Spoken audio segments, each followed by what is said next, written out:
श्री स्वामी समर्थ. आजची आपली कथा आहे बाळंतीण बायको पण आराम नाही. स्वाती, लक्षात ठेव, आता तुला खूप काळजी घ्यायची आहे. डॉक्टरांचा आवाज गंभीर होता. स्वाती बेडवर टेकून बसली होती. चेहरा थकलेला, डोळ्याखाली काळी वर्तुळे आणि पोट इतकं वाढलेलं की साधं उठणं सुद्धा जड होत होतं.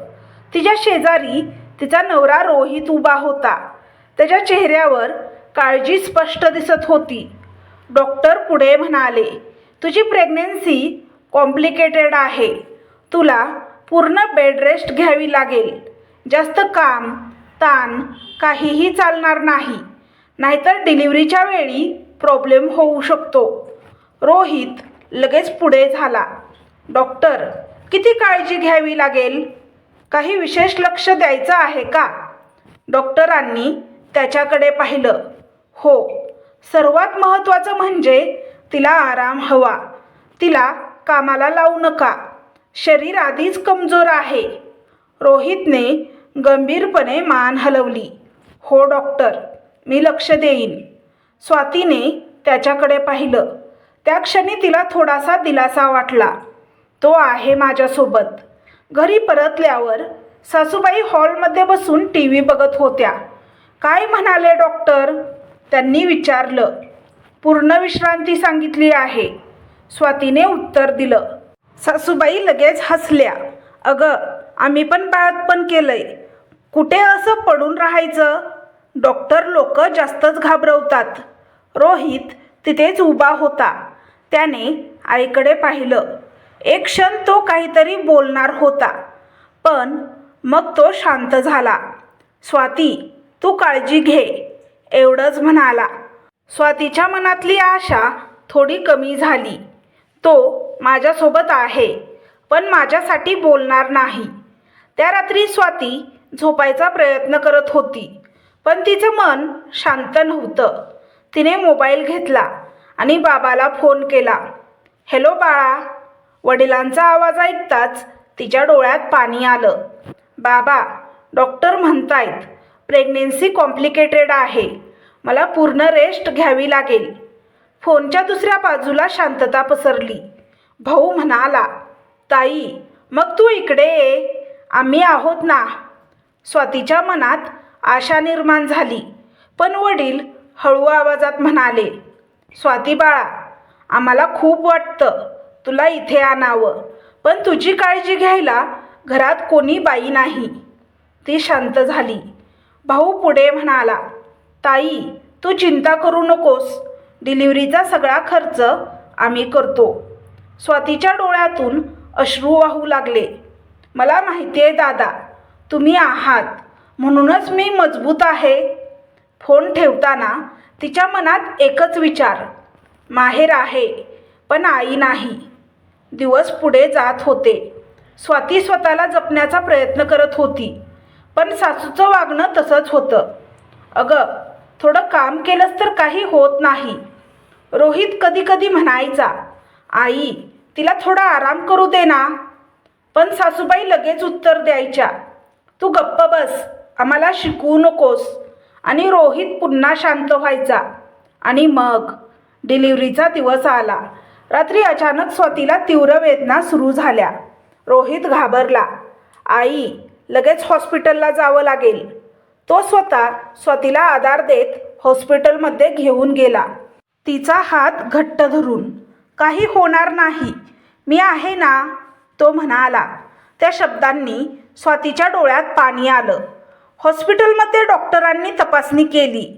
केस कॉम्प्लिकेटेड आहे, आम्हाला लगेच प्रोसिजर करावी लागेल. रोहितचा चेहरा पांढरा पडला. डॉक्टर, सगळं ठीक आहे ना? आम्ही प्रयत्न करतोय. स्वातीला ऑपरेशन थिएटरमध्ये नेताना रोहित तिच्यासोबत चालत होता. तिने त्याचा हात घट्ट पकडला होता. रोहित, मला भीती वाटते. तो तिच्या डोक्यावर हात ठेवत म्हणाला, काही होणार नाही, तू स्ट्रॉंग आहेस. पण त्याच्या स्वतःच्या आवाजातही भीती लपलेली होती. काही तासांनी बाळाच्या रडण्याचा आवाज आला. एक गोंडस मुलगी जन्माला आली होती. रोहितच्या डोळ्यात आनंद आणि सुटकेचं मिश्र भाव होतं. पण डॉक्टर बाहेर आले आणि म्हणाले, आईची तब्येत खूप कमजोर आहे, तिला पूर्ण विश्रांती लागेल.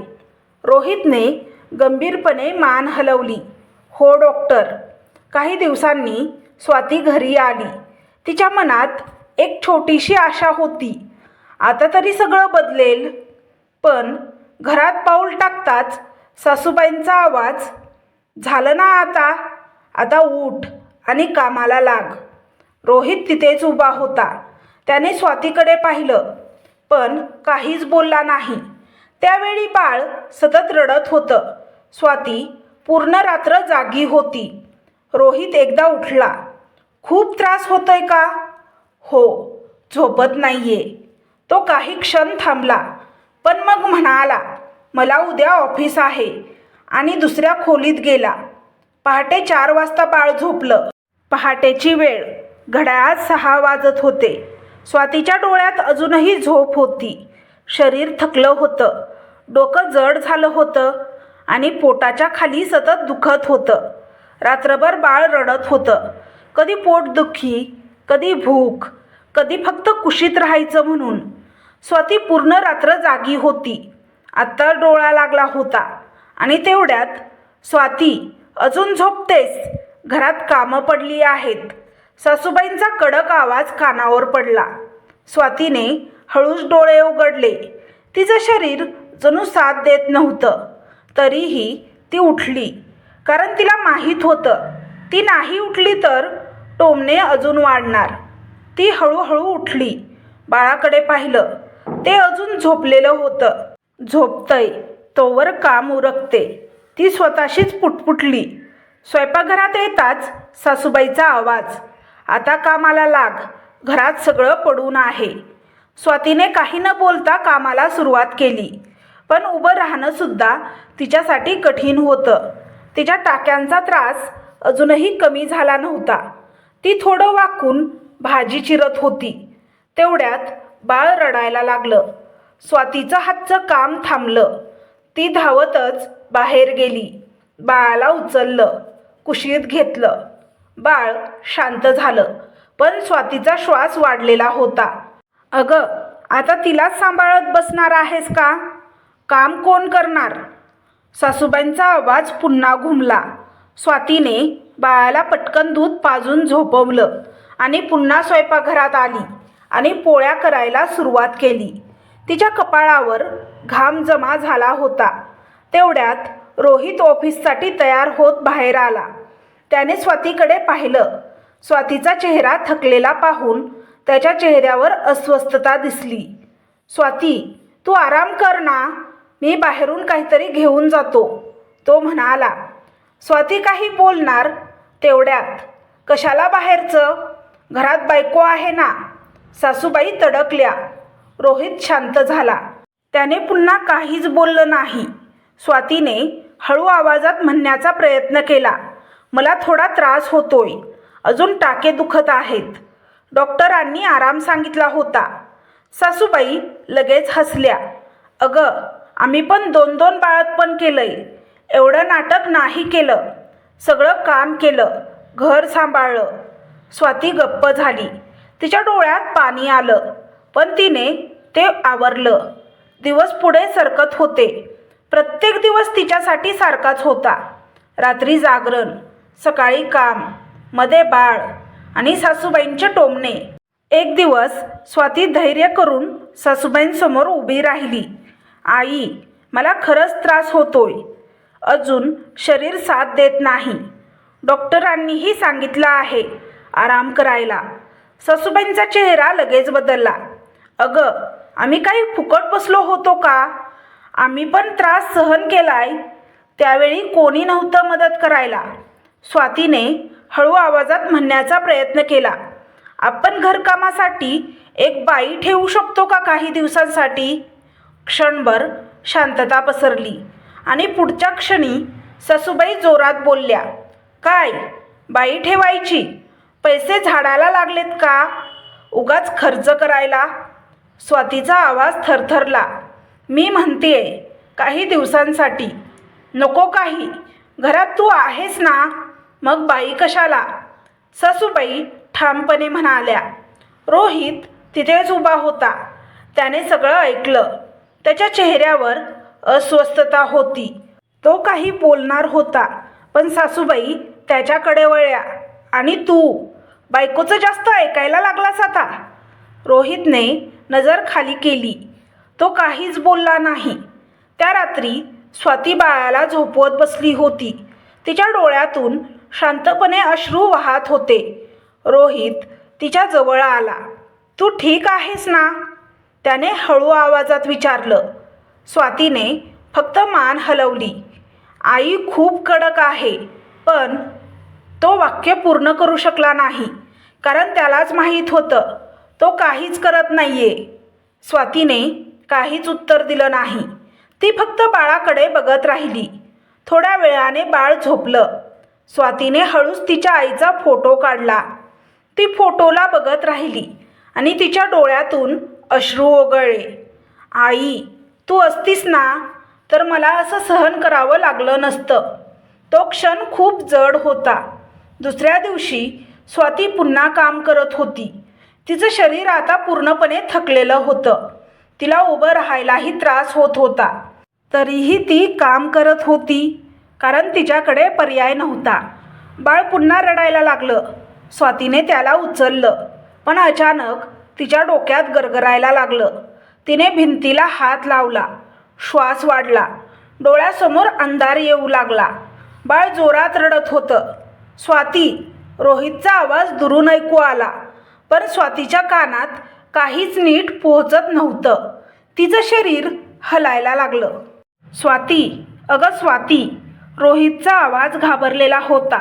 स्वातीच्या हातातून बाळ निसटायच्या अवस्थेत होतं. तो धावत आला. बाळाला पटकन आपल्या हातात घेतलं आणि दुसऱ्या हाताने स्वातीला सावरण्याचा प्रयत्न केला. आई, बघ ना, स्वातीला काय होतंय. सासूबाई बाहेर आल्या. काय झालंय आता? त्यांनी चिडलेल्या आवाजात विचारलं. पण पुढच्या क्षणी त्यांनी स्वातीला भिंतीला टेकून उभी असलेलं पाहिलं. तिचे डोळे अर्धवट मिटलेले, चेहरा फिकट आणि शरीर पूर्ण थरथरत होतं. अरे, ही तर पडेल आता. सासूबाईंच्या आवाजातही थोडी घाई आली. रोहितने तिला धरलं. स्वाती, डोळे उघड. काय झालं तुला? पण स्वातीला काहीच ऐकू येत नव्हतं. तिच्या डोळ्यासमोर सगळं धुसर होत होतं. शेवटी तिचं शरीर पूर्णपणे सैल पडलं आणि ती खाली कोसळली. रोहित, लगेच हॉस्पिटलला घेऊन जा, सासूबाई म्हणाल्या. यावेळी त्यांच्या आवाजात पहिल्यांदाच घाबरलेपण होता. रोहितने एक क्षणही न दडवता बाळ सासूबाईंच्या हातात दिलं. स्वातीला उचललं आणि तो धावतच बाहेर पडला.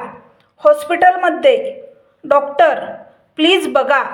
अचानक बेशुद्ध पडली. रोहितचा आवाज थरथरत होता. डॉक्टरांनी लगेच स्वातीला आत घेतलं. नर्सेस इकडून तिकडे धावू लागल्या. रोहित बाहेर उभा होता. त्याच्या कपाळावर घाम, हात थरथरत होते. मनात एकच विचार, काही गंभीर झालं तर? काही वेळाने डॉक्टर बाहेर आले. त्यांचा चेहरा गंभीर होता. डिलिव्हरीनंतर तिचं शरीर थकलेलं आहे.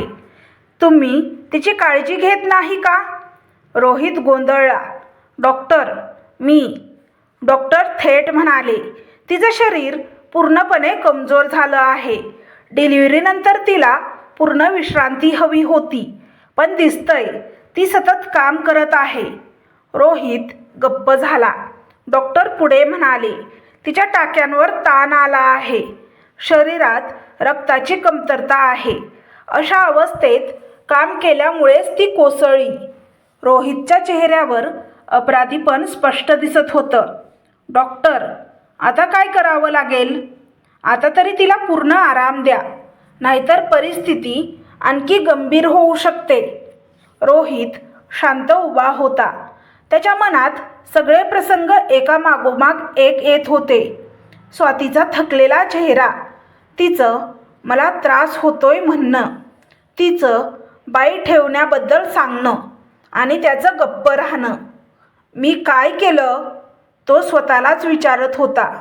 थोड्या वेळाने स्वातीला शुद्ध आली. ती हळूहळू डोळे उघडत होती.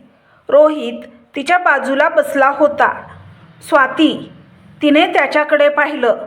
डोळ्यात थकवा, वेदना आणि एक खोल निराशा. तू ठीक आहेस ना? रोहितने विचारलं. स्वातीने काही क्षण त्याच्याकडे पाहिलं आणि मग हळू आवाजात म्हणाली, मी थकलीये रोहित, खूप थकलीये. त्या एका वाक्यात तिचं सगळं दुःख दडलं होतं. रोहितच्या डोळ्यात पाणी आलं. मी सांगितलं होतं ना, मला त्रास होतोय. स्वातीचा आवाज खूप हळू होता. रोहित काही बोलू शकला नाही. स्वाती पुढे म्हणाली, मला आराम हवा होता, पण मला मिळाला नाही. ती थांबली. तिच्या डोळ्यातून अश्रू वाहू लागले. माझं काही झालं तर आपल्या बाळाचं काय होईल? तो प्रश्न रोहितच्या मनाला चिरून गेला. तो तिचा हात हातात घेत म्हणाला, काही होऊ देणार नाही, मी आहे ना. पण यावेळी त्याच्या आवाजात आत्मविश्वास नव्हता, फक्त अपराधीपणा होता. बाहेर ससूबाई बसल्या होत्या. रोहित बाहेर आला. डॉक्टर काय म्हणाले? त्यांनी विचारलं. रोहितने शांतपणे उत्तर दिलं, तिची अवस्था खराब आहे, तिला पूर्ण आराम हवा आहे. सासूबाई लगेच म्हणाल्या, काय झालंय? जरा चक्कर आली असेल. रोहितने पहिल्यांदाच आवाज थोडा कडक केला. आई, ही साधी चक्कर नाही. सासूबाई थोड्या थबकल्या, पण लगेच म्हणाल्या, डॉक्टर लोक जास्तच घाबरवतात. रोहित गप्प झाला. पुन्हा त्याच्या मनात दोन आवाज चालू होते. एक म्हणत होता, आई चुकीची आहे, स्वातीला सपोर्ट कर. दुसरा म्हणत होता, आईला विरोध करू नकोस. तो पुन्हा मध्येच अडकला. त्या रात्री हॉस्पिटलच्या बेडवर स्वाती झोपलेली होती. तिच्या शेजारी तिचं बाळ आणि बाजूला बसलेला रोहित. तो दोघांकडे पाहत होता. त्याच्या डोळ्यात अपराधीपणा होता.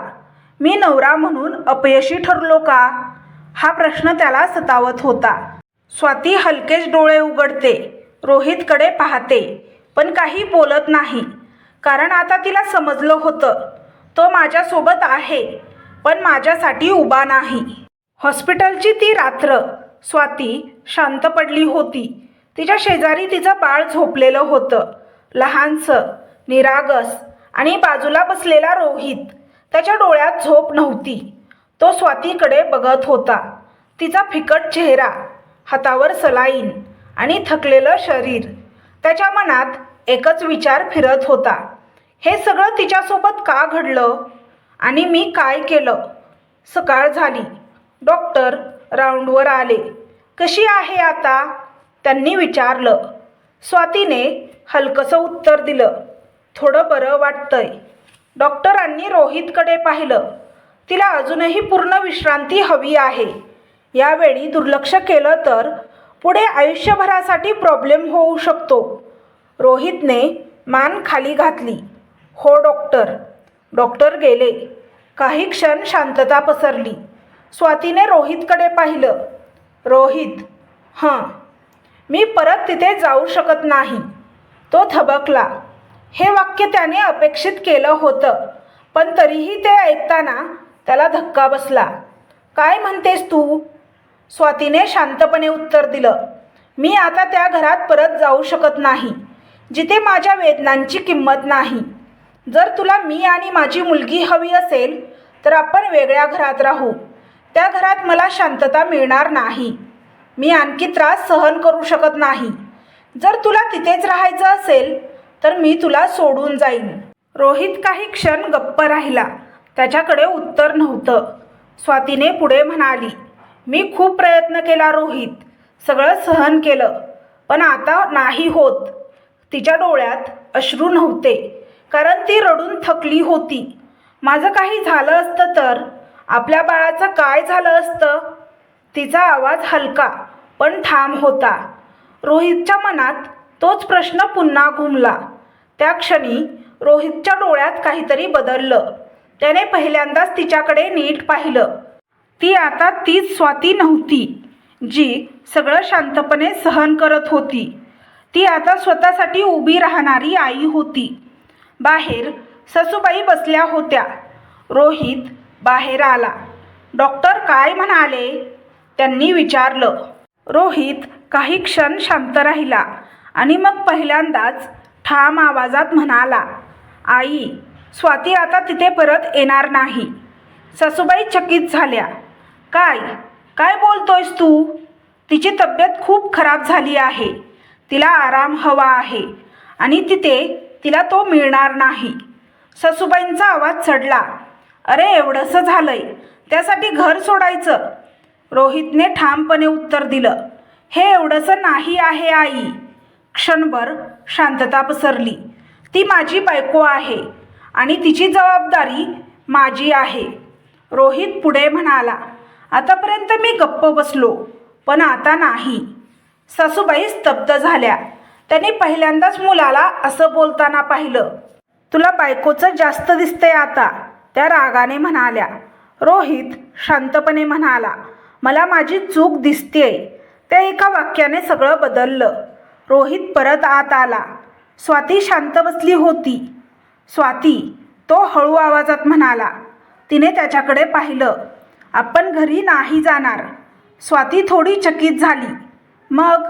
आपण वेगळं राहू, जिथे तुला शांतता मिळेल, जिथे तू बरी होशील. स्वातीच्या डोळ्यात पहिल्यांदाच आशेची चमक दिसली. मी उशीर केला, पण आता तुझ्यासाठी उभा राहतो, रोहित म्हणाला.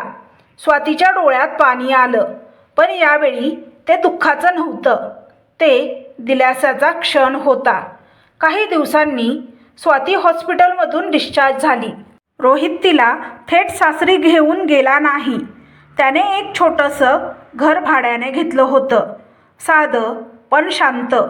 स्वातीने घरात पाऊल ठेवलं. तिच्या चेहऱ्यावर हलकंसं स्मित आलं. इथून सुरुवात करूया, रोहित म्हणाला. मी कामासाठी एक बाई लावलेली आहे. ती तुझी व बाळाची व या घराची काळजी घेईल. दिवस पुढे जाऊ लागले. स्वाती हळूहळू बरी होऊ लागली. ती आता आराम करत होती, बाळासोबत वेळ घालवत होती आणि सर्वात महत्त्वाचं, ती आता शांत होती. एक दिवस ती बाळाला कुशीत घेऊन बसली होती. रोहित तिच्याकडे पाहत होता. धन्यवाद, स्वाती म्हणाली. कशासाठी? माझ्यासाठी उभं राहिलास म्हणून, रोहित म्हणाला. उशीर झाला, पण तुझ्यासाठी काहीतरी करायला मिळालं. स्वाती हसली. तिच्या मनात एकच विचार होता, आई नाही, पण मी स्वतःसाठी उभी राहिले आणि आता माझ्या मुलीसाठी मजबूत आई बनेन. ती सून होती म्हणून सहन करत होती, पण ती आई झाली आणि स्वतःसाठी उभी राहिली. तर तुम्हाला ही कथा कशी वाटली हे कमेंट बॉक्समध्ये कमेंट करून नक्की सांगा. कथा आवडल्यास व्हिडिओला लाईक, शेअर, सबस्क्राईब करा. व्हिडिओला हाईप करा, जेणेकरून हा व्हिडिओ जास्त प्रेक्षकांपर्यंत पोहोचेल. व्हिडिओ पाहिल्याबद्दल तुमचे मनापासून धन्यवाद. श्री स्वामी समर्थ.